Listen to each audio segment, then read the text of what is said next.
Ook in Friesland winnen van de maand politieacties op de dik. Het is een landelijke actiedag van de politie voor een betere CAO. In estafettevorm waar het onder andere hoe de A7 en de A6 rieden. In blokkadevorm en stadig gingen verschillende politieauto's van Greens naar de Oosterdiek.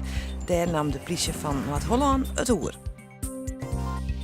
Een fox had in het Grijdevogelreservaat Skreens bij Jesterlittens 90 hectare aan nesten van grijdevogels leegfretten. De fox had de nesten van 100 leerpeperkes en 150 skriezenperkes leegieten. Het gaat waarschijnlijk om een manche fox. Het wiefke is jedder al deesketten. Het is het Cambuurdag. Elke nien die de Ljouwerclub een warm hart draagt, wordt oproepen dat cent te litten. Benamen op squalen, wat er grut gehoor joen en Ben kwamen in Cambuur kleuren naar de klasse. Licoseer op de Willem-Alexander-squallen in Adlaan. Irene Wust begint haar eigen retreatploeg, Team 4 Gold. Maar dit team wil ze daar werkje naar de Olympische Spelen van 2018 in Pyeongchang.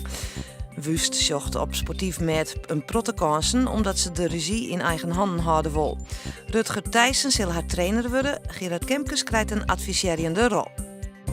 Joen en vannacht wisselend bewolken, maar flinke opklarings en kans op mist. De wind is zwak ontmatig uit het noordesten bij een temperatuur van 3 of 4 graden. Morgen kans op mist, maar letter zinnen en bewolking. Het bleef droog, het wordt dan 12 tot 13 graden. Dus dit dan een zwakke noordeestelijke wind.